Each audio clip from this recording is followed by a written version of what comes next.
Okay. Welcome, welcome, welcome. I think I'm live. I know I always say I think I am, but this time I really do. Like, I've got a different setup in case you don't care. I'll just tell you anyway. I've got a new setup going on at the moment, which means that it's the setup is different. That's all I'm going to say. Which means that sometimes I don't know if I'm immediately live. Just means that although it means that the delay between me capturing your comments and going live can be shorter. Anyway, welcome. Hello, everyone. My name is Matt Bailey. I'm the National Ambassador for the Scotch Malt Whisky Society here in Australia. You know me by now. And I really appreciate you tuning in every single night we go live, which is including tonight. This is a great opportunity for us to have Friday night drinks, as I say, Slanjava. And by the way, you are welcome to join in on this Zoom. I've got the waiting room ready. There's a few people sitting there already. Will is sitting there at the moment. I'll bring him in just a moment because he's getting his dinner or something. Evening, says James, Scott, Gary. Guys, you can all jump onto the Zoom. The link is actually at the top of the video this time. How organized is that on the Facebook stream? We're not streaming to the Facebook page tonight deliberately. It's just a members catch up for the group. I'm going to do a little bit here, a little bit there. I'll be a little bit everywhere. And I think it's a cool chance, like I say, for us to catch up and for us to jump in and see how we go. Darren, how is coming in? Good to see you. Darren, I'll bring you in here. Organized, mate. Good to see you. Oh, just getting organized. Darren, can you hear me?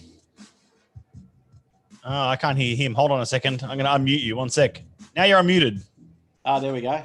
I reckon my wife would like to have that button. Yeah. Life remote control, as I call it. Yeah, you can press it on people. I always wanted that as a kid, like a remote control that you could, it could be pointed at anyone. Anyone's making too much noise. It's like, shut up. Turn your parents off. Yeah, exactly. Yeah. Turn my sister off, turn my parents off, just like. That could have ended really badly. That could have ended very badly, though, I reckon. How's your week, mate? How you been? Yeah, it's been a good week. It's been a really tremendous week at the Society. It's been a tremendous week for me. Some awesome broadcasts this week. Been really good, hey? There's been some I really appreciate that. People. Yeah. A very varied list as well, which is great. I mean, I loved having Mark Budson on from Highland Park. Oh, mate, wasn't he awesome? He was the real deal, It's like it was just like great to have him on, and that's great. You must have some great contacts to be able to get people like that. Yeah, I mean, get people like that up. It's a bit of networking. It's a bit of sort of a bit of contacts. It's a bit of sort of just bouncing around and wanting to share. You know what? The whole idea about getting some of these names in has always been a bit like, it's not a society thing per se all the time. I mean, like a good example was having Chloe Wood from Brook Laddie on. I mean, we don't see too many casks from that distillery at the SMWS. We see a few here and there, but it's not like it's advantageous for us to do that. But it made sense because it was like, it's exciting to have someone on who wants to, chat about whiskey and have a discussion about it, which is kind of fun. It's just great to be able to hear from so many people on the inside, like, you know what I mean? Like, and they contribute both like to you guys. Yeah. Right. Which is indirectly into us as well. And I saw you banged out those 2 sneaky bottles yesterday. So we had to grab, I think it was a 63 we got yesterday. Actually, it sounded fantastic. We got the 63.60 and a 93.12. Yeah, 93. Yeah. Walzak, welcome. I am going to just rename you because your name on here is a little bit misleading. It is. So that might make more sense. There you go. Yeah, maybe a bit. Oh, look who's joining, Mr. Sunday Sippers himself. You're around the wrong way, Steve. Well, if we all hold our heads like this, we can get Steve. Oh, sorry. Hang on, let's. Is that any better? If you turn portrait, have you got like that portrait? That orientation? Yeah, I've got. Yeah. You turn that off. It's much. I think it works a lot better.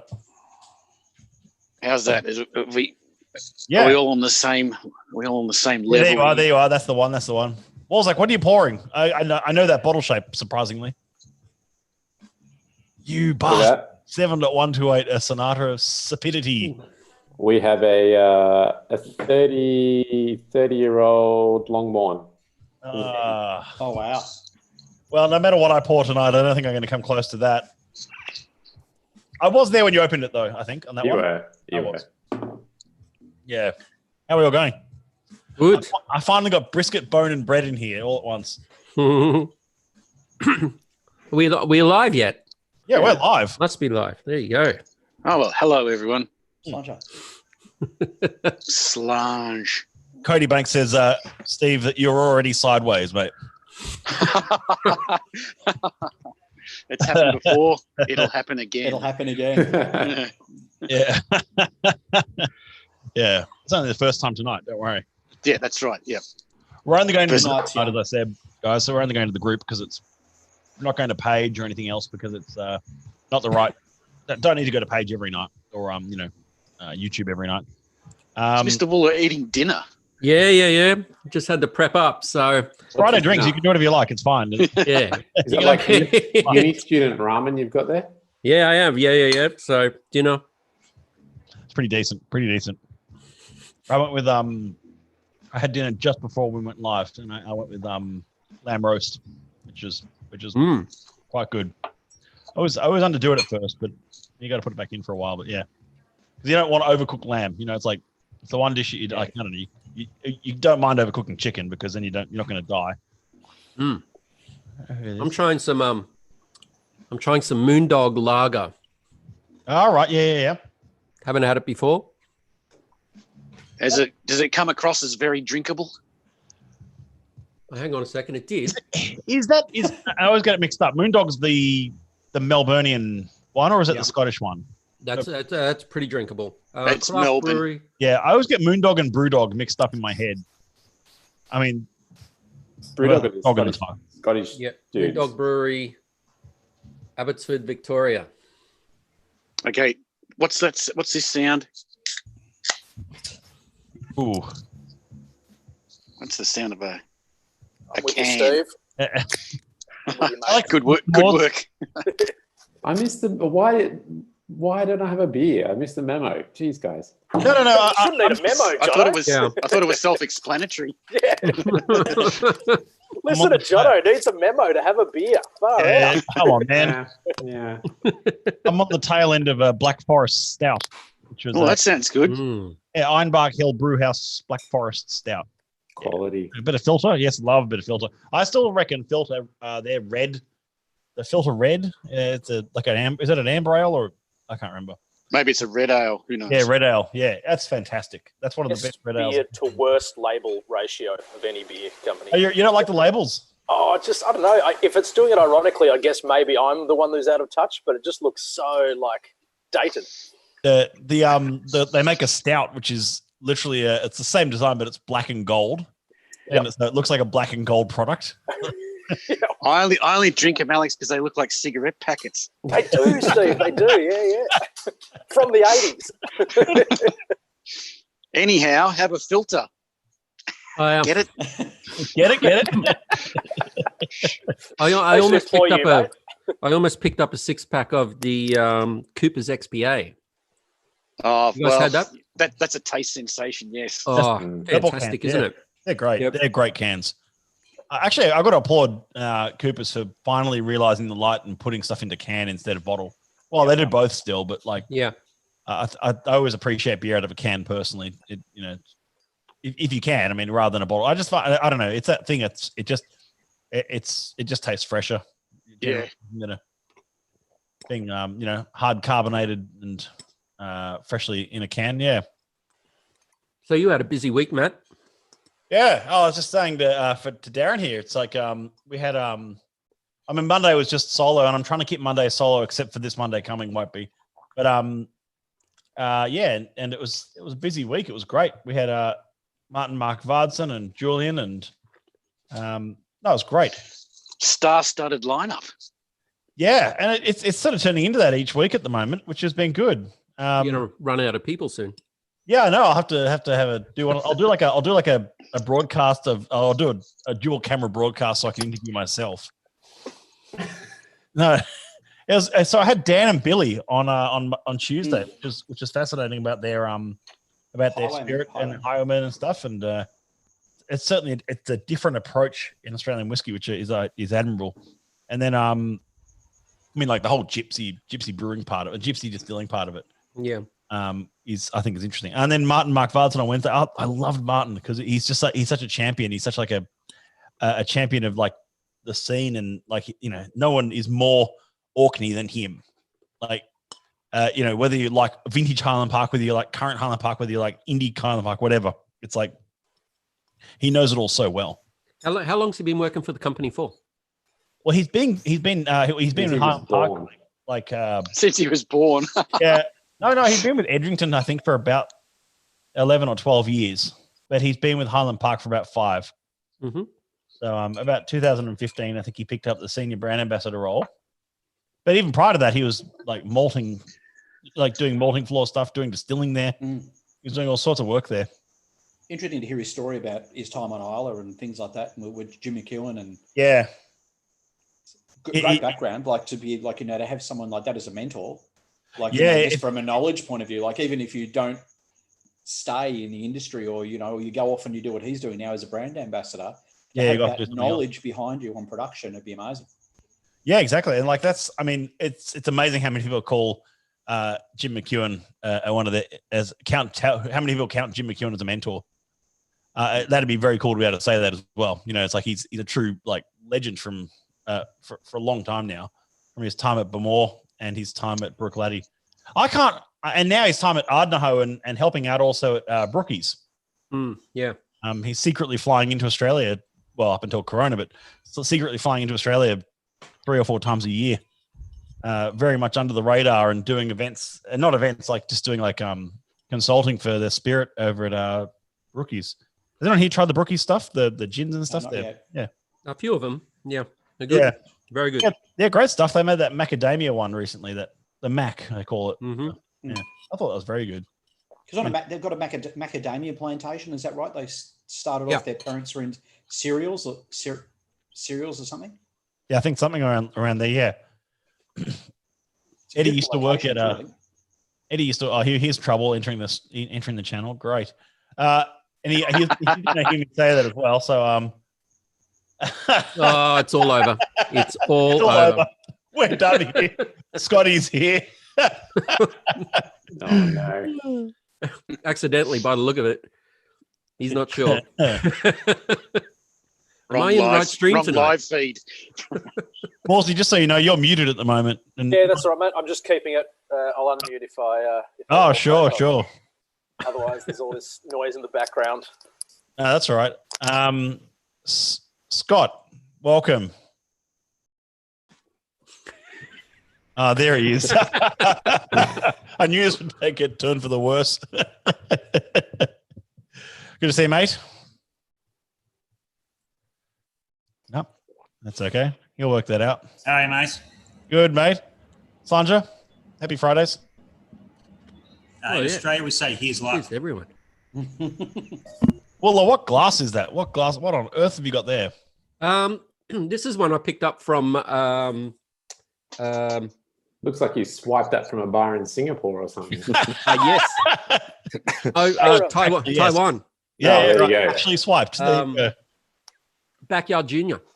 Now that place, they're not even a society bar, and they have so many society whiskeys. It is one hell of a bar to go to. Backyard Junior. Yeah, Backyard Junior, and they know their stuff. They really, really do. Yeah, right. Such a hell of an experience going there. That's in Taipei, is it, Matt? Taiwan. Oh, yeah. So, because it's supposed to have an amazing whiskey scene there, all the bars. It's supposed to be one of the best bar scenes in the world. There is heaps. There is absolutely heaps. And yeah, it is a serious, serious situation there. The brands are fully embedded. So there's all these comps and all these launches and all this stuff going on over there all the time. And I was there for 48 hours, not even that. So, and it just happened to be a public holiday. So unfortunately, lucky enough, Backyard Junior was open, and I went in there. I was just wandering through, and their doors were open, and it was lunchtime. So I went in, and I spent about 4 hours there just chatting to the guys. And they were just pulling everything out of the cupboard. It's like, oh my goodness. And I had to send photos. I think I was sending them to Matt and Walzak straight afterwards or during the thing. It's just like, These guys are not even a society bar, and they've got more whiskeys than what a lot of society bars I've seen actually have. Definitely, hands down, kick ass over Australia. Yeah. I think they really put quite an effort in. I think I remember you sending me those photos, and they had such a cozy looking bar. I mean, that's the Japan experience too, Matt. Lots of bars just hidden away in anywhere in Japan look like society partner bars, and they're not. Yeah. They're just some eccentric, cool owner who's been a member for 20 years and been buying everything. Yep. Yeah, we can't. There's no point in even us sort of saying to them, please don't stock society whiskies. It's just that they just don't get all the full benefits of it of not being a partner. But it's up to them. As you say, it's often collectors and people who have opened their own venues over the years. They know that they're passionate about the product. Like they can advocate it so well. Yeah. And in a lot of ways, it's depressing. Sometimes you see the work that you have to put into bars here in Australia for all the staff to just be gone in 6 months' time, and they've moved around. It's like, let's train again. Yeah, well, that's a high staff turnover issue, isn't it? And that's something that happens in a lot of hospitality roles, of course, but not just bartending. But you see it everywhere. But sometimes it doesn't. I mean, sometimes you see bar teams stay the same team for almost years and years and years, if not decades, which is almost unheard of, but it does happen. The best example of that was last night with Jules and Whiskey and Element. Like I mean, they've had like 2 or 3 staff change in the last 5 years, and really. And when you look at that from a management point of view, and it may not be, it could be pay, or it could be conditions, or it could be the mutual respect and things like that. There's got to be something said for great people who are managing people so well that the people don't want to go somewhere else, that they don't want to turn over and go and leave because they're also feeling challenged in their current role. Yeah. Like they feel like they've still got something to give to that role, and there's still something they can still contribute to. Yep. Which is like I said, that's a good example is last night with Whiskey and Helmet. Yeah. Actually, the photo. I wanted to show you the photo that Jules was talking about, but we didn't have on hand at the time. I can just bring it up now. There we go. There he is. First filling of the never-ending cask. And there's Chris Barnes, the previous state manager for Victoria, and he was quite involved, Chris, and he lives out in the country now, I think, unless he's still in Richmond, I can't remember. But there's Jules filling of the cask, and there's 33.118, I think the code was, or 33.116 or something like that. But yeah. As was touched on last night, Matt, Jules has not aged a bit, possibly a little bit more facial hair, but that's about it. Yeah. He didn't believe me when I said that. You haven't actually aged a day, Jules. Like that photo was taken 10 years ago, and here you are now. Just like, you bastard. You haven't aged. You just hate people like that. That's just horrendous. Yeah. maybe he's just a vampire. Yeah, vampire, for sure. Who can say? That staff point too, Matt, I think just brings up another point, which is, you've got to recognise quality staff that are actually skilled at what they do, and it probably for a long time, hospo workers have been seen as a little bit fungible, and if someone quits, we'll get someone new. But for sure, once you've got actual knowledge and talent behind a bar, you really need to know you've got it as one of your biggest assets and treat it that way. Well, that's like these, especially because I've been traveling to Japan since like '97, and the bars in particular, ones I've been visiting since about 2009, 2010, and I'll go back to Tokyo, there's still the same staff there. Like it hardly changes. Yeah. And it's pretty cool. Welcome to Adrian. Adrian, sorry, I saw you come in before, and I just want to say hello, mate. Good to see you, mate. Happy Fridays. Happy weekend to you. God, who is this? Look who it is. Just more trouble entering the chat. Here we go. Come on, Kathleen. The greatest use of a banjo ever in that theme song. Sure. Kathleen, I'm going to try and unmute you. There you go. I think it worked. I don't know. Someone's dog's barking. Not mine. They're both next to me. Oh. It'll be yours. Fly dog. There you go. Pleasure. The Queensland one. Hang on. Has everyone got a dram? What are we dramming on? Oh, we discussed beers, but Scotty, get a dram already, would you? What the hell? Just put your Pinot in a Glencairn. Surely he's fortified that. Oh, still a smidge of that left. Come on, focus. I should hold up. Glenfiddich, bit of wild turkey. Oh, yeah. What have we got there? Walzak, which one is that? It's 46.52, a storm in a barrel. I think it's what's that, a Lossie? What is that, Kathleen? Yeah. The Brisbane? Adelphi. Adrian, what do you got there? Which one is that, Adrian? Let's see. Surrender your soul. Oh, ripper stuff. Scotty sold this one to me. Ah, I forgot I bought it one night, and 6 months later I was at the Oak Barrel, and he said, can't happen. You Sam, didn't what get have you the got there? bottle." You got a few interesting looking things going on your shelf there. Oh yeah, I've just pulled some random stuff out. I've only got one open bottle of Society. It's the 48 still. Oh, the 48, the Ballymenic, yes. Yeah, it's really tasty. And then I reckon I'll crack open the barrel aged gin because I like barrel aged gin. So I've not actually tasted our gin yet. It came out. It's still available. I just haven't a chance to grab one. And I've just the last one we got, which was the first gin we had, was like Mexican tacos, Mexican taco spirit in a glass. That's really cool. It was like really weird, like lime juice and refried beans and stuff. And like the tasting of it was really weird. Barrel aged gin like that. Barrel aged gingers is weird, but I quite like them because it's like that middle ground between drinking whiskey and gin sometimes. Yeah, I have a bottle of, I don't know where it is, but it's an open bottle somewhere of Ransom Old Tom gin. Yeah, it was a gift, and it was and I remember tasting it the first time I opened it. It was like, gee, I don't really like that. It's like it's not really my thing. But once I learned how to work with it and what to do with it, it actually made a lot more sense. Yeah, it's good in cocktails. I think barrel aged gin. Yeah, no, they're great in cocktails. Yeah, exactly. But I don't really appreciate it neat. Maybe just my palate for it. Irina, welcome. Good to see you. Hello. What do you drink? Barrel aged gin. My favorite cocktail is like a super dry martini, which is just like the barrel aged gin and a bit of garnish. So good. Yeah, right. Love it. By the way, Waller, all that tinkering you've done with your camera setup, Yep. Caleb in the text chat says, I must say Matt Waller's camera legitimately looks like he's in a TV documentary. Good. That's the way it should look. Yeah. Well, that would depend on the type of documentary. I think. So, Matt, if we talk about that incident in 1985, just outside the primary school, what's your reaction to that? And did you receive the letters that were given to the principal at the time? Where do you buy your fertilizer from?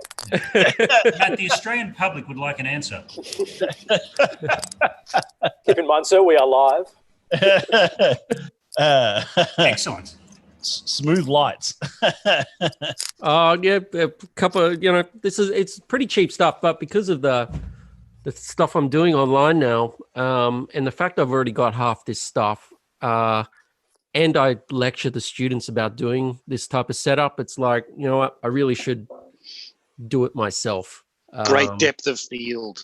Yeah. Oh, that's the EOS. That's the 70D I got hooked in. But even today, I've spent the last couple of weeks buying up all these little bits and pieces, and I thought we're going to take forever to come in from China, and they've all rolled in like 5 days. So finally, something I bit the bullet on, which years and years ago, and Walzak would know as well, is these dummy batteries that go into your camera that'll give you infinite power because it just goes into the mains. Now, those things used to cost $100 plus. I bought one the other day for $15 from China, rolled in today, dropped it straight in. It works. So now I don't have any battery issues. I don't have to worry whether this runs for 4 hours or whether it runs for 20 minutes. I'm not going to have anything like that. But it's so cheap to buy stuff now. It's like I sent a picture to Scotty just then of these soft boxes that I've got. These things cost $60 a piece, but they just... It's funny Caleb said that because Wooler and I have been actually private messaging for the past 5 minutes about that setup. Yeah, right. It's these soft boxes, which is nothing. But a couple of things like this can really change the visual, because this room, if I was to swap to the the regular webcam, hang on a sec, you'll just see how bad this is on the webcam. Yeah, well, I've got the exact same setup going at the moment that you've got. You can really you can tell with yours at the moment, Wolzak, that you can tell. Jono just hasn't paid his electricity bills. But I've got to jump through a few hoops to make this happen on the Canon. And Matt and I have been conversing over the last 4 or 5 days with all these different tests I've been running through all these types of, just seeing as to how it goes even online, feeding through. But yeah, it's once you get the knack of it, it's not that hard to set up really. And the investment in money isn't that much, but it depends on what you're doing. I'm lecturing every single day this way to students for the next term coming. And last term I was just using the webcam and it was just looking really, really bad. So it doesn't matter what you do as long as you look good when you do it and you're kicking goals there. Exactly. I'm here for Steve's. I've got to improve this. So the surroundings help. Morsey, you didn't say. I couldn't catch what you were drowning on, Morsey. Sorry. Oh, just Beachcomber, mate. I'm thinking I'm good bottle kill level, so I bought a second bottle because it'd be my favourite heresy so far. Yeah, I actually appreciate it over Pete Ferry, I'll be honest. Yeah. And it changes so much, it morphs, like even oxidization in the bottle or in your glass or whatever, but it's 3 different drams for the price of 1. And Irina, I swear you're not on that 33, are you? No, that's later tonight. I'm actually, this is like my second drinky thing for the night. So I actually started with this one earlier. Right, that's the 35.254 Pure Decadent. Cool. Yep. And then I'm actually drinking a Larceny at the moment, and then 33 for later. 33 for later, yeah. Very cool. Yeah. Scotty, give us you're at work still, mate. You're probably the only person here at the moment still at work. What's going on? I call it home, mate. Right. Sleeping bag and all. Home. You finished streaming so late last night. Did you even go home? Or did you just sleep there? No, I went home. I left home to go to work to sleep, and then I came back home.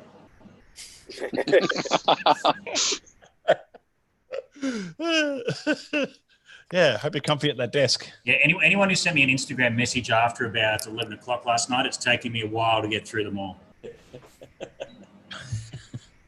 Real life. Dan Roberts says, big fan of the Beachcomber. Yeah, I agree. It's a good whiskey. It's a mixture of Campbelltown whiskey. It's mostly Campbelltown and Highland malt in it. And it was, is that batch 8, Alex? I can't remember. Batch 8? Yes. No, batch 6 for, I think it was batch 6 for everybody, but we got it last. Or we put it in the outturn last. Yeah. So it was our 8th one, but it was the 6th one they did. We released Big Swell before it, didn't we? Yeah. Yes. Yeah. I don't know why we did that. Doesn't matter. Made sense at the time. Outturn balance is what I assumed. Outturn balance, probably. Yeah, too many peated things in that issue, and needed more sherry balance in there. This time last year, Matt, would you have been on Isla? Actually, this time today, last year, I would have been walking around Springbank and Glen Scotia. Mm-hmm. So I would have been in Isla tomorrow from Saturday. Oh, that's when you called me at work and told me about all the Germans lined up outside the Cadenhead shop. You could have said any whiskey-related word after line of Germans, and that probably would have worked, I reckon, for that time of year. I got my days mixed up, as Jonathan knows. I thought that was the day that they were releasing some open day bottlings or something, and there was a line a mile long out the front, and Cadenhead shop in Campbelltown, and I got my days mixed up. There's just a line anyway. But I heard Germans love lines. Page releasing. Germans love lines. Germans love lines. I also like dance music as well. I don't know why those two correlated. I don't know. Lines and dance music. Conga line. Bit of techno. And socks and sandals. Step away from the techno. Socks and sandals. No. Yeah, and then I would have been Isla tomorrow in time for the festival beginning on the Monday. We got there a little bit early, so we have a bit of time spare in Isla on the weekend, which is nice. Although some of the pre-festival stuff happened on Sunday night, which was good fun.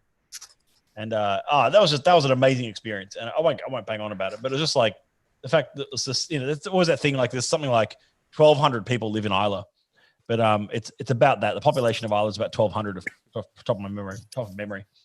But during Faish, it's like 4,000 or 5,000 people are there. So the population quadruples on the island in a week, and it's mental. There's the supermarkets are cleared out. Well, that's the thing. You're not queuing for whiskeys. You're queuing for bread and to go to the toilet. Yeah. It's true. It's true. I didn't. Yeah, the only queue I joined was at Brooklady to get in. Otherwise, it was all fairly relaxed. It's classic too, isn't it? It's sort of been happening for so long now. Enough time that you'd think you could put a bit more infrastructure in or plan for it. But every year it's just the same. It's like, oh yeah, no, ferry's full, guys. Oh, we got a ticket. Nah, ferry's full. Ferry's full. You've had all the shops. There's nothing in the shops. Yeah, no, we ran out. But they've built a footpath between Brooklady and Port Charlotte, so there's your infrastructure. That's right. I just remember when I was coming back from Isla, like 5 days later, like Thursday or whatever it was, and I had to leave Isla the day before the festival finished. That's okay. But I was leaving and I got up early and my ferry was at 8:00, but I got to the ferry, the car stop for it at 7, and I was like the first car there, and there's second car there. There's one other one next to me. They were both going up at the same time, and I got there, and the guys from the ferry said, well, the operators on the dock there said, "Good thing you're early. You won't miss out." And I said, "Oh, I've already bought a ticket," and they said, "Oh, that doesn't make any difference." Like, oh my god, they oversell like the airlines. Yeah, they do. They oversell the ferry, and I got there, and I went and got a coffee because I was early and just left the car there. And when I came back, it was like 7:30, and the line was already like all the way down the road, and they're going up to each car saying, "You're not on the next ferry, but you can stay here because there'll be one 3 hours later." Oh, I suppose it's that the flip side of that is the classic sort of Scottish hospitality where any other time, though, if you hadn't bought a ticket and you rock up somewhere in Scotland and you're like, "Oh, I haven't got a ticket," they're like, "Yeah, you'll be come right. on in. Come on in. Sweet. Yeah. There's only so many cars you can fit on that ferry. That's right. That's right. On the terrifying ramp in first gear, full of booze that you think you're going to die on. My first time on a ferry, on one of those ferries, was I had a hire car, and it was like my first time driving that, and they'd given me a car that I didn't ask for, like massive upgrade. I sort of thought, it's all right. Insurance is all the same. It's all the same to me. But it had like a car alarm that would just go off when the ferry went off. And I'd never done a ferry with a car before. Ages ago. So I'm freaking out because I can hear it going off, and I'm like, everyone's going to be hating on me. And so I did it. When I was loading back up to go the other way, I sort of said to the guy, do you know, like, I don't really know, but do you want us to deactivate the car alarm somehow? I can look up how to do it. And they're like, no, don't worry about that. And on the way back, I walked out of the deck, and all the cars are just going off. Like, I reckon there were 50 going off. I'm like, okay, this is just part of the course. Okay. Yeah, the ferry ride on the way in was fine, but on the way back was kind of freaky. I really thought, well, this is it. I'm dead now. One of the coolest things, actually, I was on the Orkney ferry, and I saw there's the name for it, but I've forgotten the name now. But the Maelstrom, and the ferry had to do it like the Cor of Wrekin, and the ferry had to do a full, like an extra 20 minutes to the journey to kind of do a really safe bypass of this whirlpool. Go straight through it. Yeah, just go in. Make it exciting. You build some speed coming up the other side. They did it in Pirates of the Caribbean. Come on. That's right. We've all seen how things work. Isn't it a wormhole to the other side of the planet so you could come out in Melbourne or Sydney? A quick trip home. That'll be all right. Yeah. I'll show this quick embarrassing photo. I was on the ferry on the way back. It's not you over the side, is it? No, mate. I was on the ferry on the way back. I bumped into Ross Blaney, of all people. I thought photography in the toilets was illegal. Yeah. And it was with Simon Smith as well. I don't know if anyone here knows Simon. He used to be at Archie Rose, and then he moved back to the UK. And Simon was having a bit of a rough afternoon on the ferry. we didn't quite know what to do with it. Oh, Blady's smirk at the pain is amazing. So we sort of just let him have a little bit of a nana nap on the table. What you doing? What you doing? Yeah. Good work. Lost your ball. No, we've all been there. Morsey, when we're talking about Orkney, then it just reminded me when I went on the society tour in 2017, and so we got our minibus, took us to Aberdeen Airport to get the flight, and we were running a bit late, so the driver sort of stopped the bus out the front and came into the airport with us, made sure we got where we needed to go. And by the time we got back to the bus, the cops had arrived because there was an abandoned vehicle parked outside the airport. So they busted into the van, taken all the luggage out, opened everyone's bag, all our purchases, everything, which is like all over the car park. And this poor bloke got back, and they sort of put him up against the wall and sort of interrogated him. For a while. We were obviously oblivious to this. We were on a plane to Orkney, having a good old time. We got back, and the poor bloke was so shaken, and it was just like a classic cock up. But it's like the polar opposite of most people's sort of Scottish experience of like these things. Oh, it's just a local regional airport. It lands in a field. It's fine. Don't worry about it. And then there's like the SWAT team busting this guy. Jono, that makes you you're an uppie then, mate. Because Martin was talking to Matt about this. But when I went to Orkney, I got told this very definitively. But I arrived by ferry, so I'm a Downie or a Dooney. I'm going to say that's probably the only plane trip where I was 99% convinced I was going to die. Like it was, it was pretty much like a Coke can with propellers on it. And but what I always tell this story. What I absolutely loved about it was like dead set. I think the flight is about 25 minutes or something like that. So it's pretty much 10 minutes up and down, going up, and then 10 minutes going down. But they still insisted on serving you tea and coffee on the plane. Yes. So they dead set, the plane's doing this, and it's shaking like buggery. It levels out. This lady runs down the aisle and just hands out hot drinks.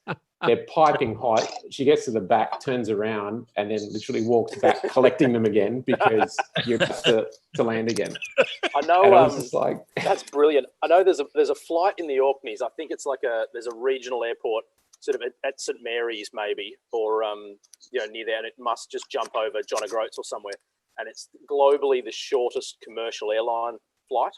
And I think you're in the air for about 3 minutes. But because it's like a tourist thing and everyone wants to do the shortest flight, I think it's about like 200 quid. So no one does it unless you're a tourist wanting to do the world's shortest flight. I mean, the flight even between Edinburgh and London, I remember, was very short as well. I mean, all the flights across, very close cities in Europe are all fairly close. But that was a pretty terrifying flight because the weather was just shocking that day. And they made us board as well from the tarmac, even with the rain going sideways across us. Run from that bus and to the stairs kind of trick with all your luggage. And it felt like the plane was flying sideways, a Coke can with propellers, as Jono says. Part of the charm. Part of Bailey. That's not what your obituary would say, but it's part of the charm. 66 came out. You bastard. 66 to 4 as well. What a legendary cask. This was the 2016 champs. Along with Cantina Mexicana. That's the one. Jono, there you go. What a release, that champs. Yeah. Bloody Jonathan, you've just got to turn around and trip over, and you've got another society bottle just sitting next to you. I think you could do this all night long. I'm not putting this blind up because behind that it's just a wall of green bottles. So. It was actually quite funny that the Cantina Mexicana, the 127.44, almost didn't happen at Champs that year. So we had 3 bottles of the Ardmore to pour out. We had 3 of something else and 3 of something else. So we had out of here. Sorry, doggy. What's going on there? Important business. Yeah, everything's going to come down on me. Yeah, that cantina almost didn't happen because it's like we didn't have the stock yet. That was an air freighted bottle, and it was like watching the DHL tracking on it from our UK branch. It's like it's not going to make it, and it made it. It arrived the day of the champs in delivery and duties paid. So. I remember that bottle was poured at Champs, and it was poured at I think there was one bottle of it for sort of the under the counter pour at the first ever Independence Day Whiskey and Dreams predecessor. Yeah, that's right. I'm pretty sure that event and Champs made people buy extra memberships for their spouses and partners and friends so they could get 2 bottles. Yeah, it was limit 1 per member, limit 1 per person on that one. We got a good allocation of it. I remember we got something like 80 or 90 bottles of it, but it was just, we knew that it was going to fly because it's sherried 127. So it's kind of like, yeah, well, you don't see that very often. Second ever festival bottling too, I suppose. So it had some hype. Yeah, true. That was the second. Like, you know this stuff better than I do. What was the first? The Bamor in 2015. Oh, the Flaming Flamenco Gypsy. Yeah. Yes, of course. Sorry, yes. And then there was a Bamor in 17 as well. There was. And then from then on, the Americas get them. It's always American-only releases. Sweet Smoke on That's the one. That's the yeah, Kevin, I think, popped that one the other day on one of the streams, or Friday Night Drinks or something. Yeah, he's had that open for a while. Yeah. Yeah. And there's obviously we've already done this year's ones as well, so on to next year. Yeah, I don't know. I mean, that first Kathleen, I'm sure you were there at that first ever Independence Day, as they used to call it, and I'm sure a few other of us were as well. That first iteration of Whiskey and Dreams. Scott, you were there. Yeah. You were there. You and Yvette were there, and you were. We were just off a flight. That's right. Some incredibly ridiculous bender. I remember this. It was the Distillers Dinner in Hobart, I think. That ended up in Society. That ended up like smashing very expensive ryes that we brought down. We didn't want to take home on like the ledge at the back of the Lark Distillery. You know where you go where the car park is, and then you step down into the courtyard there. To about half an hour's sleep to the airport, to waking up and Ben telling me, you manage that bottle store and then you manage that stand. I'm like, yep, whatever, mate. You just tell me where to stand. Jono, you were there as well? I was indeed. I'm trying to think who else I remember that came in for it. It was Matt, Matt Wooler, you didn't go, did you? I don't think. No, not the early one. No. That was a long day. We were there, then we were somewhere else, and we were at Whiskey and Almond, then we were at Stalactites for a 1 a.m. kebab, then we were back at Whiskey and Almond. Your Stalactites food poisoning trick again. Yeah. Yes. Paid $250 for a hotel that I didn't go to. It was great. The ultimate custom. The ultimate hotel of patron. Somewhere to hold your bags. Didn't even use it. Yeah, exactly. It was a whole room for a bag. Get out of here. That's right, mate. It's cheaper than the train station lockers, you find. Yeah, sorry, Kathleen, were you there? I think you were, weren't you? Yeah, I was there. Yeah, and you had your brands there. You had your I can't even remember what brands I had there. Well, that's like 2016. So yeah, it's what was it? 2016. Yeah. I think. Because I don't think Pete there. Well, I would have had Belgrave products there. I've got a vague memory of Peter that year. Maybe Peter was there. Oh, yeah. Yeah, he was. I know Tim Duckett made that one. Yeah, he did. He used to do all of them then as well. Like he used to do like show, fair, live, independence, all that kind of. I don't know if he ever did live. You know what I mean? He used to do all that kind of stuff. He used to go to the opening of an envelope back then. Yeah. And then there was the era of feigning, like not liking to be invited. I don't really want to do anything, but I've been invited, but I guess I'll do it. And that went on for ages. It's like, mate, you love to get invited to things, and now I think maybe genuinely he doesn't want to get invited to stuff. Well, there was also that gap where he didn't really have much stock to play around with to do these things either. You know, it was almost a whole year without any. It was not a whole year, but it would have been good in like 9 months of no Heartwood releases for a while. It's like Oh yeah, and then we got flooded, and then that was like a disaster for the bank balance because there were a release a month, whereas we'd been used to it just a regular sort of stepped out release. It all came at once, didn't it? Yeah.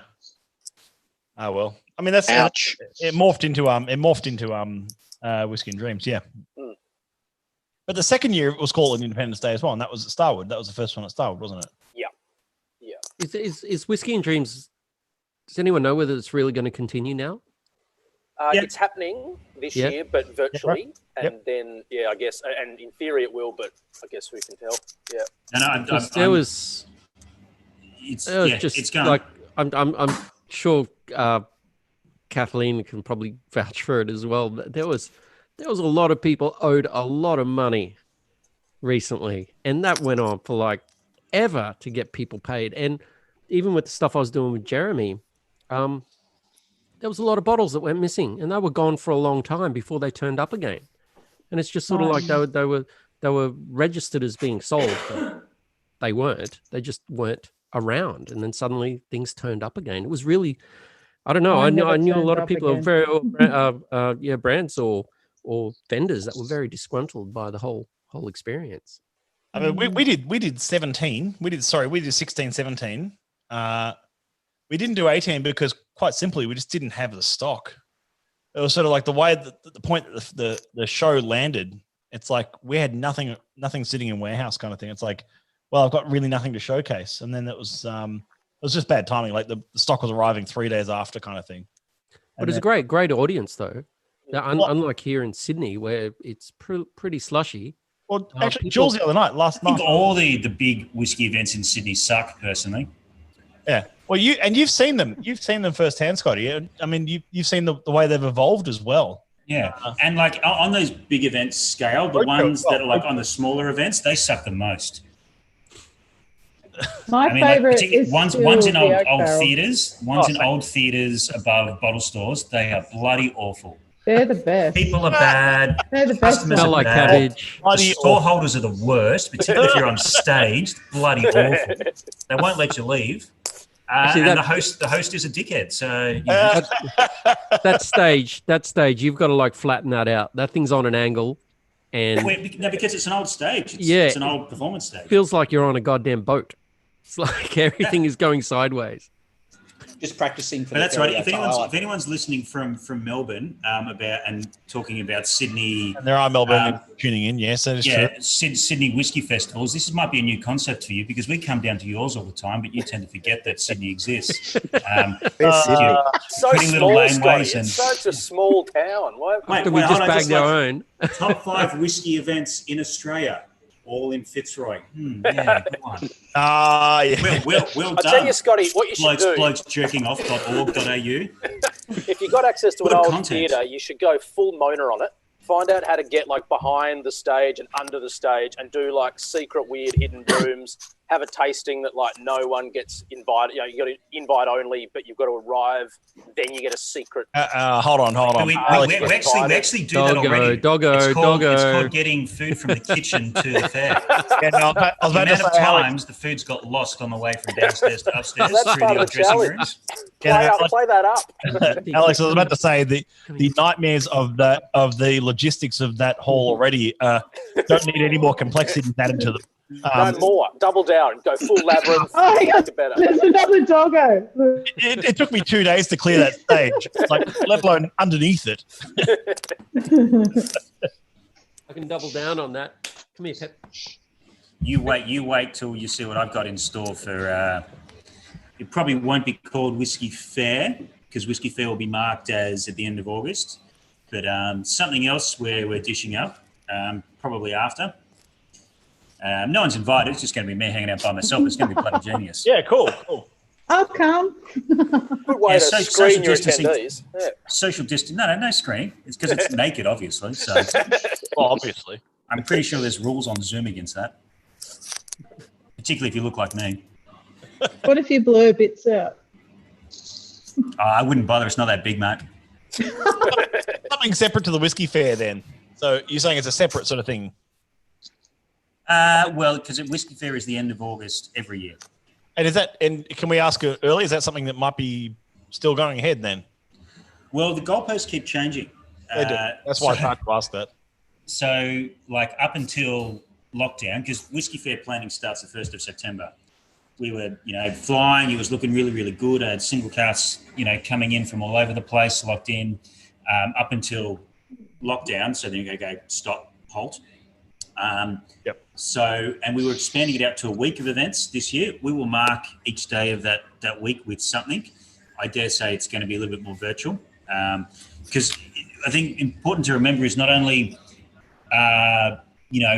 things getting relaxed, but there's a lot of things on hold. And our business here continues if Whiskey Fair doesn't happen this year. There's a lot of businesses that won't continue if their events don't happen. Talking about, Dave Legoff with all the whiskey shows, with, the Whiskey Live, even to Gab's Good Food and Wine Show, gin festivals, all this sort of thing that's playing that same space. They're all going to happen in about, 2 or 3 months, because all of a sudden it's going to be Christmas and then January. And so everything's going to be condensed. So we'll mark that weekend. We won't run Whiskey Fair unless Whiskey Fair can be to the quality that Whiskey Fair has to be at, that I'm comfortable with. That means it won't just be, if Whiskey Fair is exactly the same as last year, but without the distillers coming in from around the country, it won't happen, because having reps from Sydney is just not good enough for Whiskey Fair. So, again, this is this week's idea. Last week's idea was different, and next week's idea might be different again as things change. But we'll mark that week, whether it's virtually or in small events or something. But then we might do, there's an event that we've been planning for a couple of years that hasn't quite got off the ground for a couple of reasons, called Festival of Whiskey, that we own the name to, and I've advertised it a couple of times on the back of Whiskey Fair programs, but never got off the ground. So it might be the debut of something called Festival of Whiskey, sort of in September, October, if it's not incredibly crowded and it's not going to water down. So that's where we're sitting at the moment. But if it's going to be shithouse and you can't get to 100% where it needs to be, it won't happen. Don't damage the brand. I'm not scared about missing a year. Yeah, because no one will judge that, but they might judge a shitty year. So it's a good idea. 100%, yeah. And I love the virtual festivals that are going around and that sort of thing, but that's not really what Whiskey Fair is. It's got a little bit of a difference. I've got a couple of ideas. I know, Matt, you and I have spoken about what the society's role in that looks like and that sort of thing. And we spoke, 2 days ago, when my ideas have changed since then. So that's how quickly things are moving. I've got some ideas. And again, if it's just me, fuck it, I'll have fun. So exactly. Yeah, I mean I think the as I said before, I think that it'll change very quickly, and the goalposts keep moving, and the role of what that looks like for a fair or a festival will change. Darren, do you see much in the way of Queensland up there in terms of fairs and festivals and whatnot? We don't really see very much. There's in Cairns itself, we've got a great little bar. I think I said on the last live stream, called Three Wolves. And those guys there have been running. It's been actually quite good. We've actually had some ambassadors. They had a great Scottish chick, and I can't remember her name. She did a great job, and she was representing. It was related back Orkney, so she was representing Scarpa. So, and she'd also done another couple of distilleries. So they've actually put out. They've got a small range of boutique gins. They've got a beautiful tropical gin. So they're running a small distillery opposite their bar. So I don't know, how familiar people are with Cairns. It was pretty much a bogan paradise up until probably about 10 or 12 years ago. And there's actually been a lot of cafe and bar influences coming to Cairns over the last sort of 10 years. And it's really turned around the entire interior of the city, and there's a lot of really cool little small laneways. There's some great cafes. You can get great coffee now in town.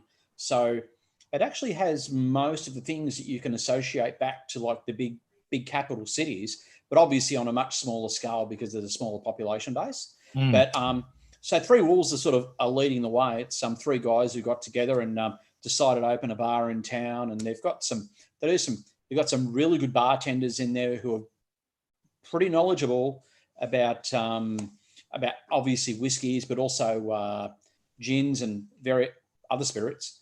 So they've been doing a great job. They've got great food as well. But they opened a distillery about 18 months, maybe 2 years ago now, and their gins are doing really well. So their distillery is called Wolf Lane, and they've got this great tropical gin. It's got like, I don't know, 17 or 18 tropical botanicals in it. And the first time we tried it actually was the night of the Scarpa tasting, and it was awesome. Hey, we just had it like straight up with some grapefruit in it, and it was on ice, and it was absolutely beautiful.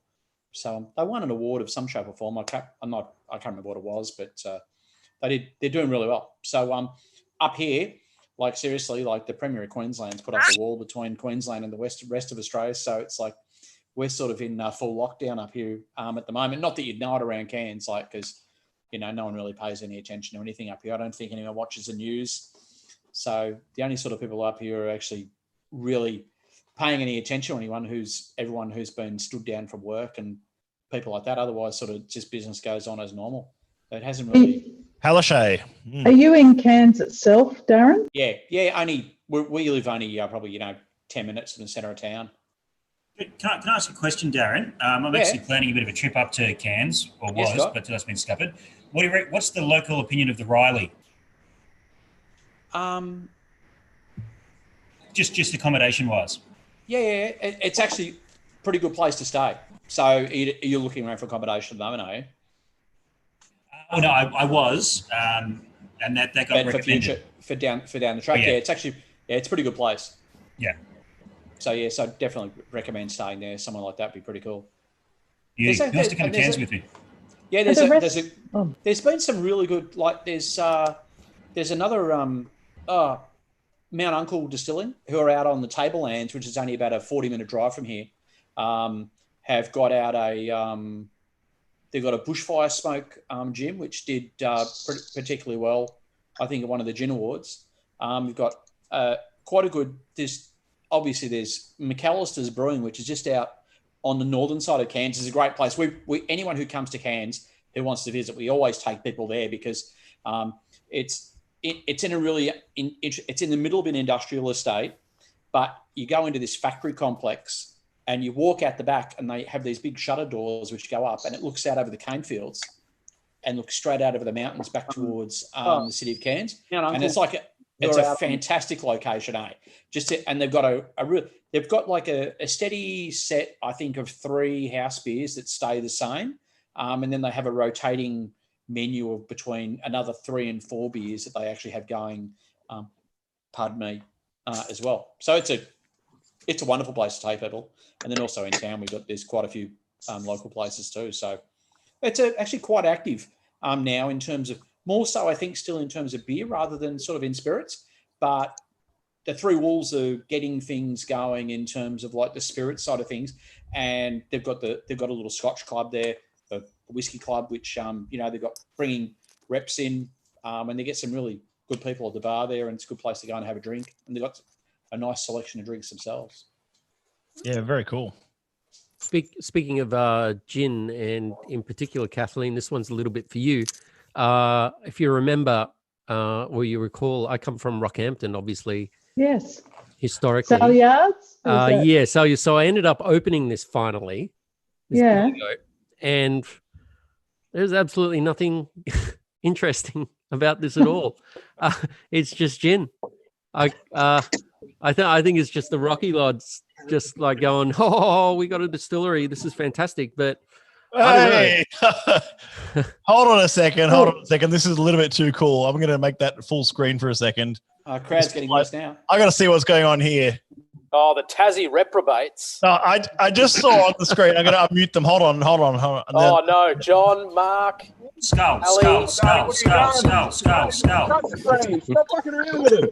I had to spotlight their video for a moment. Yeah, I can see Ali. I can see Mark. Oh, look at this, John. I got a notification that the Hobart SMWS club was joining in the stream. I was like, who is this?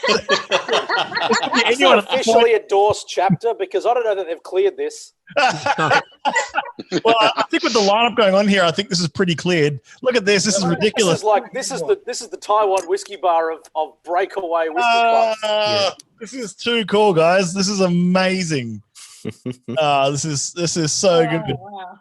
That's even more society whiskeys than most society bars have here in Australia. Yeah, that's true. That's true. That's more than most party bars have, and you guys have just got this. Oh wow, it's so good to see you guys. Oh, sneaky one there, John. Well done. Got to put that one in there. Well, I appreciate that. Look at this. This is very cool. What a crew. I'm still bummed that we had to cancel that last event due to flights and everything because of the bloody corona. So this is very cool. I'm going to unspotlight that. But you're staying on stream, guys. You're staying there. Don't go anywhere. Can I ask you a question to Hobart Whiskey crew that are down there? Why have you only got one or two good whiskies and then all those silly green bottles? Oh, that's it. Scott's getting booted. Like, that's it. We've had enough Scott now. That's it. You know. At least mute him for a while. Yeah.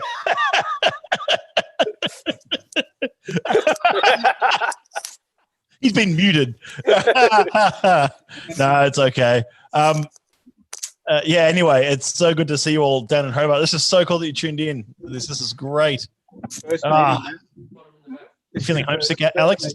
Oh, mate, I'm jonesing to go down. Well, because I was going to go down for that event, of course, as we discussed, and I had 3 more trips planned between then and now. Yeah. And they've all been cancelled, and I was just like clinging to hope. I had my Dark Mofo tickets booked. And I was like, even though it was cancelled, I left the tickets in place. And I'm like, if we're up and running again by June, we'll just go down because the flights are there. But then who knows what airlines will still be running and who knows when they'll be flying. So at the moment, no plans. But the moment we can go, I'm going. This is too cool.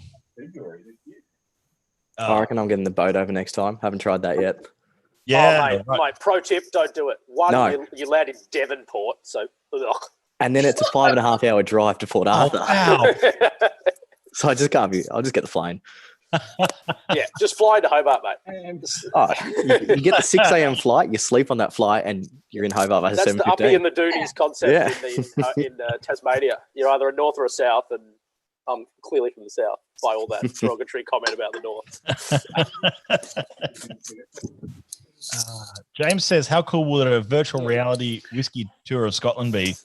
Chuck on the headset, walk up to your favourite distillery, and just have a dram at home whilst getting a virtual tour of the chosen distillery. Maybe I've had one too many drams, but it sounds fun in my own head." Well, I think the one too many drams was making that idea public because you should have trademarked that. We're going for it. Let's do it. Yeah, we're jumping on that one. Here we go. See you later. Oh man, that's so cool that we've got the Hobart crew tuning in. It is a point about Hobart distilleries, if I could just, because I've got obviously a massive soft spot for all of them. Yeah. And the ones that sort of base a distillery in a city centre and tourists flock to the city centre and established sort of tourist locations. But the hospitality of the distilleries that are a little bit not in centres is awesome. There's like Adams Distillery in Perth, Tasmania, which most people hear Perth and go, they don't even know there's a Perth in Tassie. And their hospitality is amazing, and their bar setup's great. Like John's Distillery, which is not in Hobart.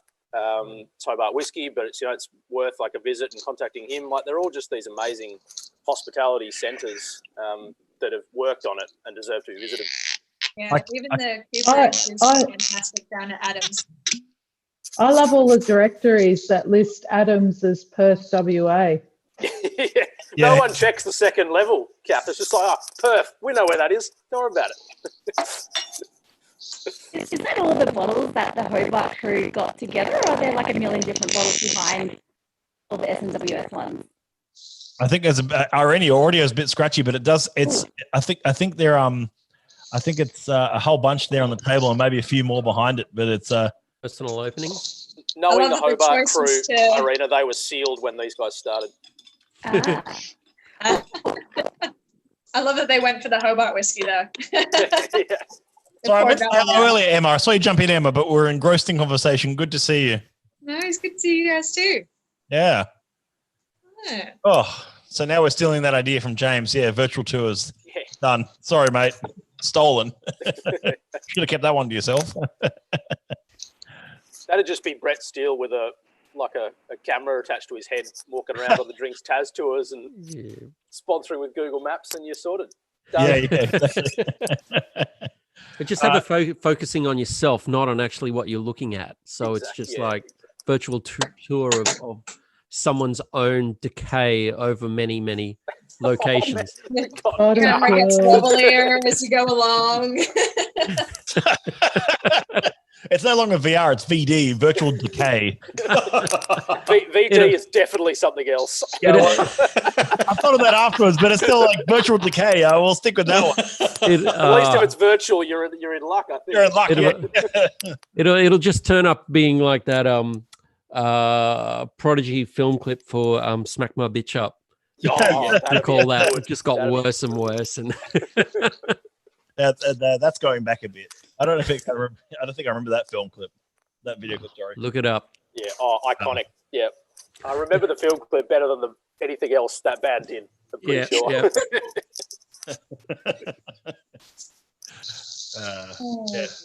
I'll think that one through next time I say that. And what are you doing? Don't say it again. That would be. When you guys meet up, and drink together, are you all at the point where you have to check with the rest of your group what bottles they already have at their house before bringing bottles, or you just bring whatever you feel like, or do you kind of know what everyone else already has? No, I never know what anyone else has, but I always like to, if I'm catching up with some like-minded friends who enjoy good single malts, I'll often either know what they already preference, so I'll try and bring something that's the wildly opposite of that, or I will ask, do you have this? And they'll be like, no, I've never tried that or something. So then I'll bring that along or something. You're coming over, Bailey. Yeah. If I get the promise of you and Jared and I'm not on the friends list, obviously. You got cut. Oh, by the way, that's a no cunt. Yeah. I'll bring all these Kurosawas around and we'll just have a bit of fun. No, but it's just like, that's what I mean. It's like, if I know someone who's a massive peat head, and I'm not, I enjoy peated whiskey, but you know how some people are massive peat heads, they just. What if they're a massive piss head? I thought he said massive cone head, but I guess it's the same thing. Do I need to calibrate this microphone? Did that not come through clearly? I hate that feeling when you're in a whiskey crowd with a really a veteran of whiskey, not necessarily that's been in your group longer than you, but just has had access to stuff for longer. There's a few groups in Melbourne. I could name drop a couple of guys who are the kind of Andrew Durbridge level of have been in it for that long. And you go to a tasting at their place and everyone's, just bring a bottle round. What am I going to bring? These guys won't have tried or whatever. You try to bring something that's so left field, and then one bloke at the table will be like, oh, yeah, I bought a case of that back in, whenever I didn't care for it, It's just like, what? Yeah. That's that whole competitive thing that starts to happen, and you just got to ignore it. When you're the youngest and you go to these events and that, and they're like, so what do you drink on the weekend? I was like, I drank 14 vodka Red Bulls. And they're like, oh, wow. Oh, wow. I don't actually. I don't like. I like vodka. Vodka raspberries is my brand ambassador go-to. Emma's probably laughing away. Vodka Red Bulls, yeah. Yeah, sometimes you get intimidated because they've got these massive bottle collections, and you're like, my mates don't drink whiskey, so here's the rest of them. Yeah, working at whiskey, people are like, oh, you must drink great stuff. I'm like, yeah, I'd smash a Jack and Coke at home. I wouldn't feel bad about it. Why not? Yeah, it's Alex Dahlenberg, who we've had on a few different roundtables on a few different streams, said something similar. She just enjoys she's mostly a budget bourbon girl. She loves it. She's she'll quite happily go with a Jack or a Jim Beam or something on the shelf at home for her drinking at home. It's and that's fine. It's whatever your preference is.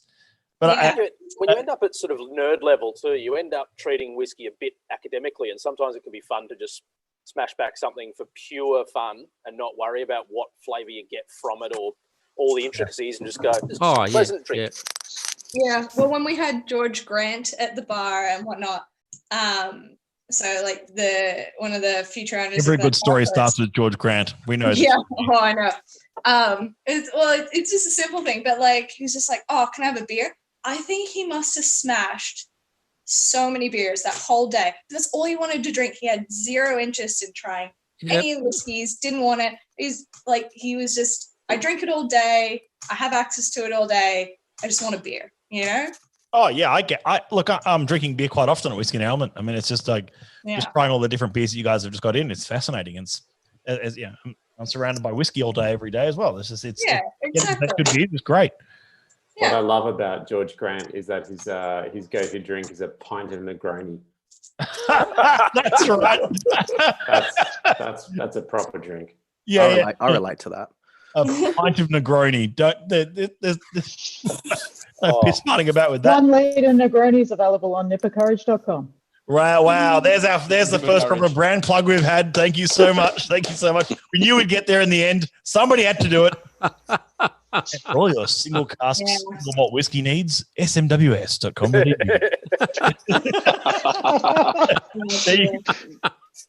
One of the guys over at Rook's Return, he was in Italy with another Melbourne bartender, and they were in a restaurant, and they were like, "Oh my god, that's a liter of Negroni for like 30 euros, which is probably not that much for a liter of Negroni."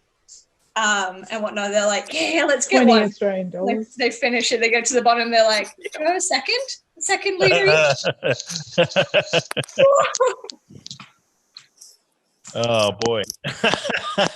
Yeah. Strategy, right? No, I'm just making Old Forester and bloody Wild Turkey old fashions here. I'm more than happy to just make a standard sort of cocktail with baseline whiskies that are made really well. Happy with it. That bottle behind you, that's digging up ginger. Yeah, I would think that would make pretty good cocktails because there's not much left in it. Yeah, it's got a really nice spice note to it. Yeah, and it's a nice biscuity element that also goes with it.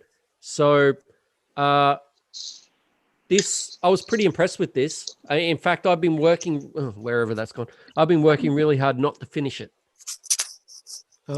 So I've just got a small amount I was sort of planning on cleaning up tonight. But what's the longest you've had a bottle open for, Mr. Wooler? Me trying not to drink it because you love it so much. Yeah. Well, as I've said before, I normally will open a bottle and like I normally will only have 2 bottles open at any one time, personal drinking stuff. But because I'm not using any of my stock that's been open for events, I don't want to keep leaving it. So I've been trying to drink through it. Once it passes that halfway point, I really don't have I can't use it again. So if for another event, there isn't enough in it. So I'm drinking through some of them. And I don't know. It's sort of like though when I've got my personal bottles, especially if I really like it, I try and take my time as best as I can without it falling apart too much. But I don't know, when it comes to talking, if I'm talking, chatting, blah, blah, blah, like this, I don't want to be having anything too complex like that. I lose it. So I'd rather, just stick with something like this, or like I was drinking earlier, the even though that's a Glenfiddich 18, it's 40% ABV. It's really approachable. And so I'll just stick with that and happy to finish that off over the next few days. Nice. Yeah. I think I've had some bottles open on my shelf now for even as many as 5 years. Only because it starts by, you open it, you try a few, you come back to it maybe 6 months later, try a few more, see how it's oxidized and changed. And then unfortunately it sort of gets pushed further back as new bottles arrive and it gets pushed to the back of a cupboard somewhere. And it's like, oh yeah, I'll come back to that. And then you never come back to it. By the way, Caleb, good to see you. Liam, good to see you. Thanks for dropping in. I write the date on the back of mine when I open them. This one. Oh, good idea. Here, Bailey. Great idea. This is open in 2016. Yeah, right. Okay, so it's such a simple and such a good idea. I've just never done that. Going on 4 years. It's I reckon it's better now than it was when it was fresh. So I'm glad you've got the self-control to do that, Jono.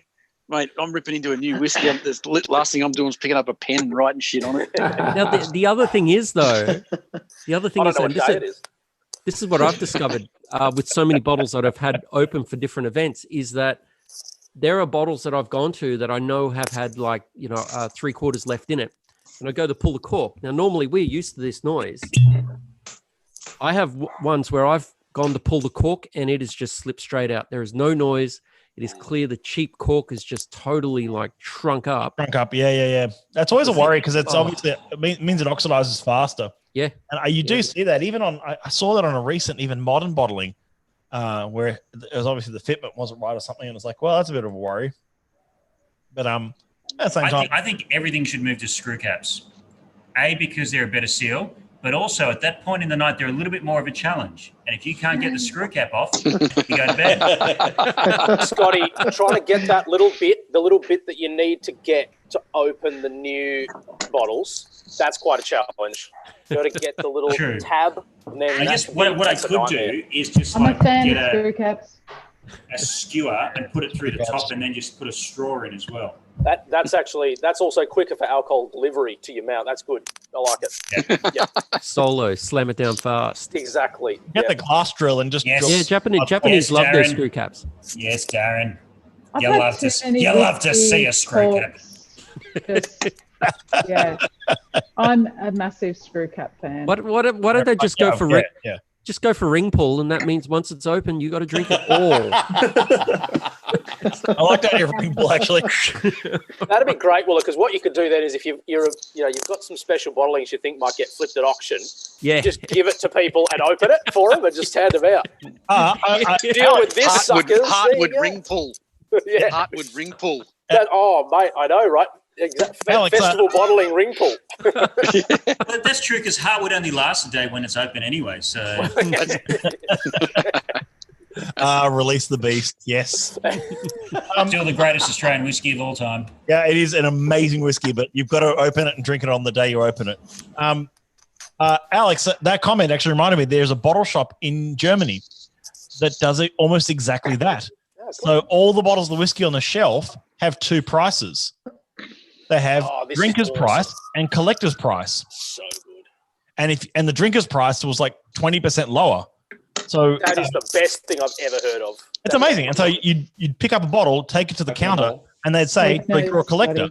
And if you say drinker, they unseal it. Yeah, so, well, awesome. Nice. Because that's great. Because then if you're they unseal it, and if it's a collector, if you say I'm collecting it, then you pay the premium. You pay the 20% more for that bottle. Sorry, where's this? There's a bottle shop in Germany that I found that it's a drinkers and collectors prices for bottles of whiskey.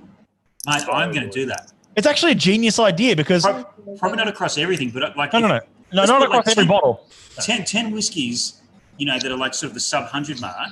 Yeah, and you'll save if I can open it at the front. But that's not going to be collectors anyway, is it? But no, you'd have to do it for. No, but when you guys get like, you've actually got to charge for your open bottles when people like myself come in and test them. No. Because mate, that's the only reason I have friends is by offering drinks. I start charging. You can't charge for friendship. It doesn't work. Yeah, no, if Scotty didn't have drinks, I wouldn't even want to know him. Look, I mean, this is like the whole idea is that like when people come in to buy that $500, $600, $700 bottle plus or whatever, it's a drinker's price and a collector's price, and I think that's and the only way to enforce that is to unseal it. And if it's sealed, it's like, well, you're going to drink it then, so you pay the lower price. They must have slightly different on and off licensing because Scotty, you wouldn't be able to do that, would you? No, not legally. No. So we can't open. If you don't have because we have a lot of hotels around us. Being in Sydney CBD, we can't open like bottles of wine and that sort of thing. Yeah. And if you don't have a corkscrew or if it's not a screw cap on the beer and that sort of stuff. Yeah. In Melbourne, they're allowed to do splits though. Or depending on license, yeah. Yeah. Yeah, but that's why over in the US they do 30 mil, 300 mil bottles, because you can buy a bottle at the bar, open it at the bar, drink it at the bar. Yeah, and then you can do that thing in gangster movies and say leave the bottle, which is like the best thing to be able to say at a bar. We should There's have a lot of bars actually. The same with that with Alex. There's a lot of bars in Japan that have a storage facility where you can go in and buy a bottle of like say like a bottle locker. And you can leave the bottle there.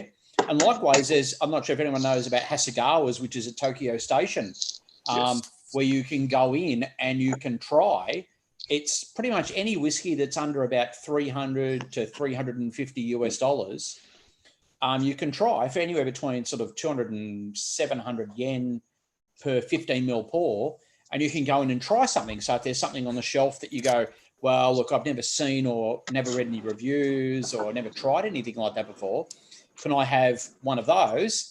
And they'll limit you, though. The only disappointing thing is they'll limit you to only five 15 mil drams. So while you're in the station at 9:30 in the morning trying all these different whiskies.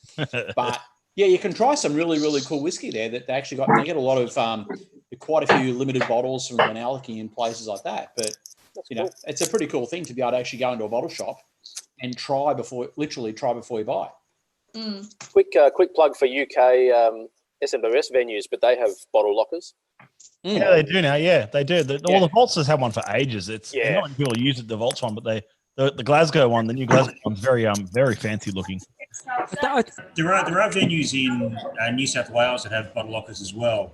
Yeah, I think I couldn't name them because I don't know how legal it is. I think you need to have a hotel license. Yeah. If you've got a hotel license, then therefore you get your takeaway license, and therefore the bottle can be consumed on premises. That makes sense. Yeah, even if that's the case in the UK, that makes sense because they have accommodation on site or whatever. Whereas, in a bar, I just want Northern Territory liquor license across all states.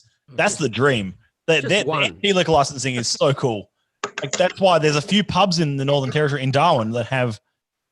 This is amazing. So I think it's two. There's two pubs that have installed it. When you go up to the bar, you can order by pot, by pint, or by keg. And so you order a keg of beer, and it gets delivered to your table and plugged in underneath the table, and then you've got a tap on the table there, facing both sides of the booth. And so you just pour your own beer. That's how you're sitting. And do they do that with Chardonnay as well? I knew you were going to say something like, is there a Pinot tap? Is there a Chardonnay tap? They've got a champagne fountain 60-litre goon bag. Yeah, they've got a Hills hoist on each table, and you can play the Goon Challenge right at your table. Two of the greatest wines I've ever had is Chardonnay on tap at the front bar at the Bridge Hotel in Beechworth. Chardonnay is also on tap at the Wollongong Workers Club, just near the buffet. Rest in peace, that buffet, obviously now. That's banned from human life, but bloody good Chardonnay on tap. Yes, buffets are banned at the moment, aren't they? Oh, and yeah, apparently when there's things open to 50 people with 4 meters per everyone, I'm not allowed to stand up or dance at Rover.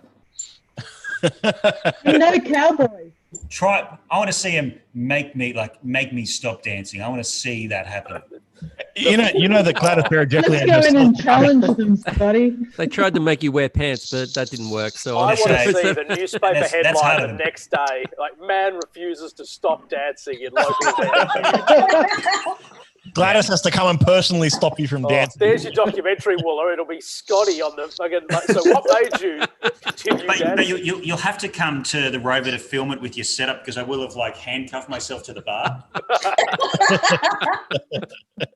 It's plausible deniability. Just say you thought it was a dance-a-thon and you're winning a car, and you couldn't stop. So I've been dancing for 7 months. I don't know anything about this COVID stuff. What are you talking about? I don't know how I'm to a stop 7-month dancing, bender, mate. right? Spoken like a true lawyer, Alex. Well done. Plausible deniability of dancing. Offline and Sydney on expenses. Plausible deniability, yeah.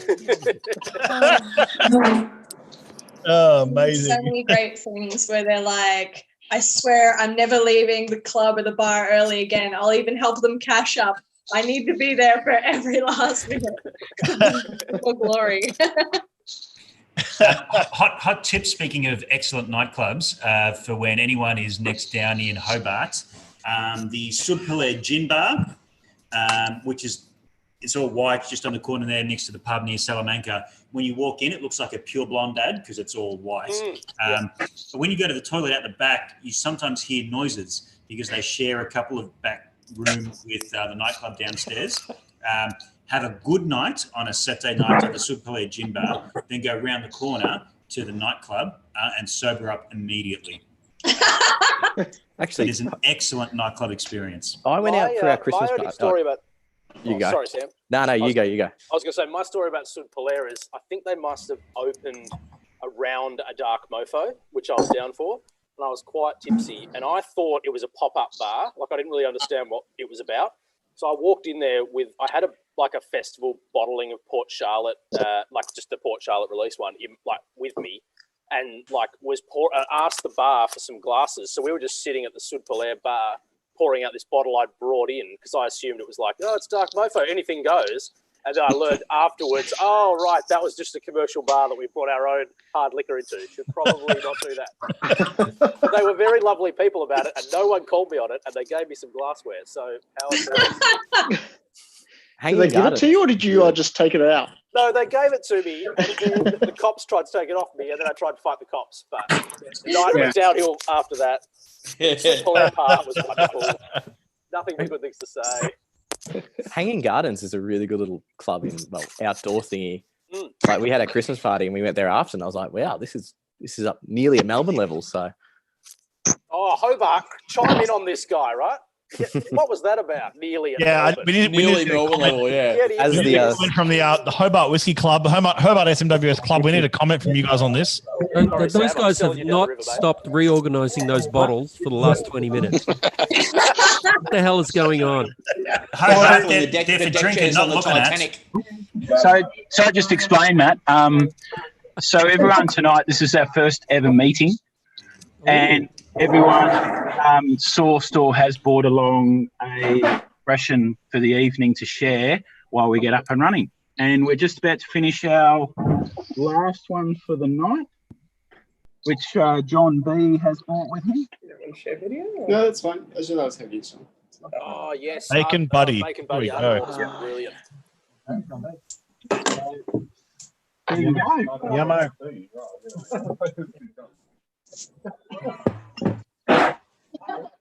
Quick question for Hobart, if that's all right. I've got a question. Got a question for Hobart. Yep.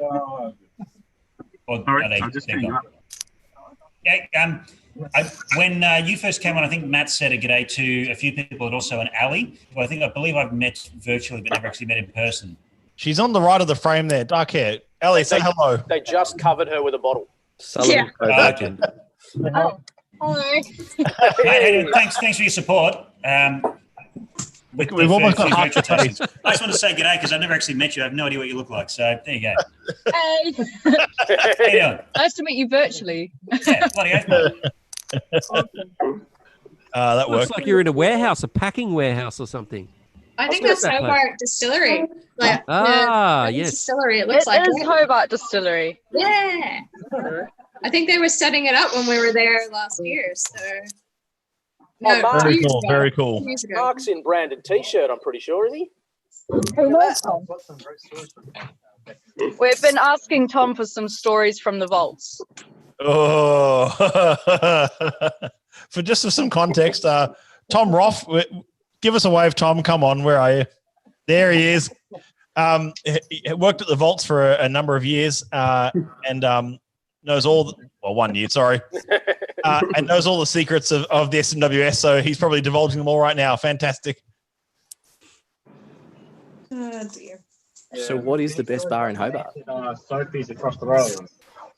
I mean, Evolve's I like Evolve. Great stories from Matt at Sophie's across the road. Sophie's. Yeah. Sophie's, good times. Weird fruit in weird beers with weird bartenders. What a bar. Gold bar. I think they're all wearing their pajamas last time I went there.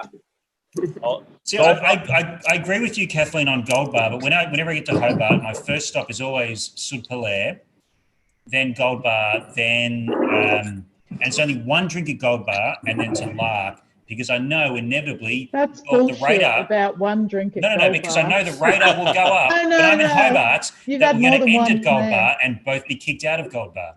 Society's pretty good too. We were kicked out.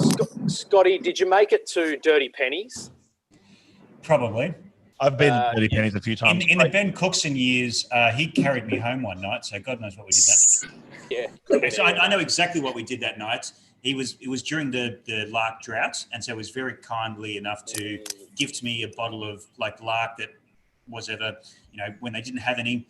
And we went to some bar together, and then someone was talking shit about Lark, and I was like, fuck this. So I brought out that bottle and gifted me. and we drank it all in about an hour between me and this old mate. And then Ben carried me home. Beauty. Yeah. It might have been pennies, might have been something else. I don't know. No, it wouldn't have been then, but sorry. No. Okay, I was just gonna say there's another place called Beetle and Boodle, and it's got this like huge, deep garden with like little fireplaces and bean bags. And I think last time we were in Hobart for whiskey tours with work, we just all sat in a circle on a bean bag next to the fireplace and just like sat and looked up at the stars, and it was just like, this is awesome. So yeah, mood wise, that's my favorite place. That's Annalisa, hello, welcome to the stream. Meant to say hello before. Good to see you guys. How are you? Yeah, we're well. How are you? Yeah, good. What are we drowning on? What's going on in the glass here? So we're enjoying Sunshine Battle Custard. Lovely. And Spice of Main Brace, which arrived this week. So. Oh yes, it would have just arrived. Yeah, that's very cool. Nice. Already cracked open as well. That's the first open bottle I've seen of it. That's great. No, well, we're making good headway, I think. So we're grateful for the 2 bottles we got. Yeah, very cool. And I think just reflecting on the fact we last went to Tasmania and landed and turned on our phones to the Tasmania is now going into isolation. So that was I think the 19th of March, and I thought we got in just in time. And I think it'll be a while before we're back down there again. But it was an interesting trip because we sort of thought, oh, awesome, we'll get to MoMA and to like and all these things, and suddenly it was a very different trip to what was expected. But I was super bummed about. I was supposed to be in Tasmania in late March for a bunch of tastings, both at Lark and Gold Bar and a few other places, and it all just sort of fell apart very quickly on me. So it was like, oh well, and I said we'll be back, and Alex and I have talked about back. and as Alex and I talked about, we'll come back. So for those watching in the Hobart crew and elsewhere, we'll be back. Don't worry. Before we leave Hobart, we can travel, we're there.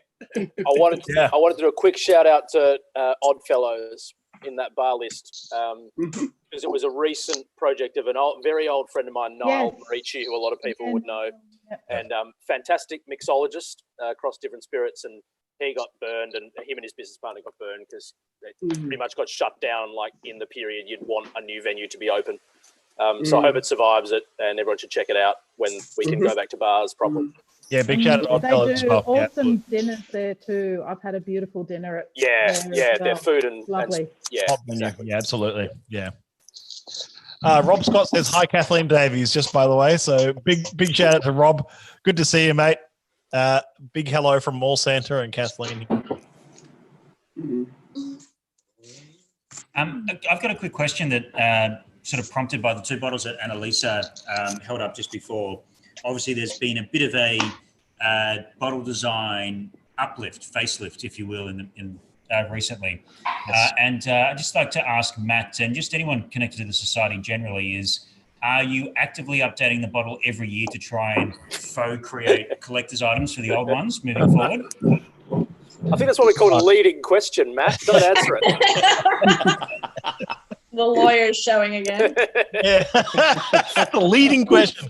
Okay, I'm going to make this. Mr. Fitzsimmons, can you please rephrase your question in the form of a non-leading question? Okay, yes. Matt Bailey. I'll do a hand-painted. Do you deny that?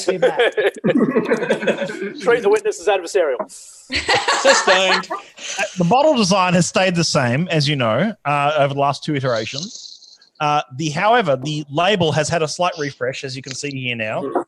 Now, one of the reasons for that refresh is to bring it in line with the monogram, the remonogramming of the branding and everything. But the other reason is, and Scott, you'll like this. This is getting a bit technical here. But but I love making money to jump up the prices of all the old stock that you couldn't sell beforehand. Love it, genius. We don't have any old stock. We don't have any old stock left. Look, I'm showing you here. So first of all, the SWA in 2018, the Scotch Whisky Association made some noise about the usage of the words single cask. Now, previously on all bottlings, in fact, the 66.84 that I was holding up before, it used to say in the copy on the bottle and the extended tasting note, so this is an 11-year-old whiskey. It was 9 years in a white wine hogshead and then 2 years in a sherry butt. So it's kind of a weird transfer of spirit, that one. And a lot of the time it's from bourbon into a wine cask. But this was wine into sherry. So it said this whiskey previously inhabited a white wine hogshead. That wasn't clear enough, according to their definitions. So as you can see, when we're now doing an initial and final cask, I don't know if you can see that now. So it'll have if there's a finish, which is less than 20% of the whiskeys anyway. If there isn't, it just says, ex-bourbon or ex-sherry or whatever. But in this case, it says initial cask, refill, ex-bourbon, final cask, first fill, ex-sauternes, barrique. So it's a whiskey that's spent an extra maturation in a different cask. So it clears up even further what was actually their first and second or final use. Sorry, it's only ever first or second, but it's first and final use of that cask. Cool. What's Jono drinking? You certainly can't complain though, because one of the things in my sort of whiskey journey's only been over the last sort of 3 or 4 years, is that you can't complain about having clear, concise information on the label of a bottle. That specifically says, okay, first fill, finished in this, second fill, bang, and away you go. You know exactly what you're buying and the region, what you're going to get, distilled, and all that. Yes, exactly. And it just cleans up the data a bit more. The bottle shape stayed the same, and you know what you're going to get. Exactly. That's kind of important to us. But yeah. Mm. So Scotty, you need to put more whiskey in the bottle. That's all. So I'm not sure about the 700 mils is probably quite enough. But anyway. Yeah. What about Society Magnums? Yeah. Where are the Society Jeroboams? Yeah. I wish. Give me a break. Like the Ardbeg. Scotty, why stop at that? Why not go goon bags, man? Society goon bags. Look, why can't we order it by the It's better for the environment. Exactly. It's lighter. Anyone who sleep in a park, you can blow it up like a pillow. And foil is heat resistant. Keeps temperature stability. 100%. Once you've finished it and you're sitting on a beach in some city tourist you can use it as a beanbag. It's a footy afterwards. True. You can introduce rugby league to the natives with a society bag. And then you can do festival releases, put some gold on it, you'll be fine. Yeah, and then from there you take your marketing strategy to hats with, holders for the goon bags and, straight in, That's it. The members pack is just 3 tinnies full of society whiskey. Crack them, put them in your hat. Festival releases. Just after this, if the lawyer in the room can actually just send us all the letter that we need to draft to invoice Matt for all the marketing ideas for the next 5 years, if that's okay. Oh, mate, because we're all in for a share of this. Royalties are going to be flowing in for us. SMWS premix. Premix, yeah. Sam's in for premix. Here we go. I reckon digging up ginger and dry for that CC and dry experience. Yeah. Okay, some premix, some society cans. Some society tinnies. Yeah, okay, here we go. No, in fact, we were fine with the goon bag idea, but Sam, get out, mate. What is that about? You have crossed the line. Also, can I also just point out Sam's wearing the whole European soccer jacket to pretend he's done some exercise this week. Make us all feel bad. I don't think I've done any exercise besides walking 2 Dans or bottle shops. I'd like to point out I'm doing the push-up challenge for mental health. So I've done 1,600 push-ups, and anyone who wants to support me for headspace, feel free to do so. 1,601, let's see it. Because I can't do one, so I need to live vicariously through other people that can and do have upper body strength, because I've got nothing. No, I'm getting pretty good by now. The trick is, Scotty, you put a dish of really good spirits on the floor where your head down to. Every time you get a little reward. Licking. Like those birds on the edge. But I can also do that sitting on a bar stool, so why would I get on the ground to do that? That's fantastic. Well done. That's a heap. I've never done that many in my life, total accumulated number. So that's brilliant. Pretty good. The goal is 3,046 for the suicides in 2018. Oh, fantastic. Well done. Do you want to put a link to, did I get that right, that you're raising money for that? Yes. You want to chuck a link for that in the chat? Yeah, chuck a link in the chat. Yeah. Or put it in the chat for on the Facebook stream as well. Which I'm going to call off live in a moment. Everyone can stay in here, of course. We'll stay in the chat. But we'll call off the actual live stream for a moment for now. But I want to thank everyone for tuning in. Gary, you said you were running late, but you're running very late because we're going for an hour and 40 minutes already. But if you still can tune in, Gary, that's fine. Use that link, but otherwise we'll kill off the live. Thank you, everyone, so much. And shut the fuck up, nigga. Whoa. Who was Sorry. that? I don't know. Nah, not cool. Not cool, not funny. I think it was just some spam, some spam going on there. Sorry about that. Not cool. Anyway, thank you, everyone. I'll see you all soon, and take care. Thank you. Raise a dram for the live. Oh, dram. Or a beer, whatever you got in hand.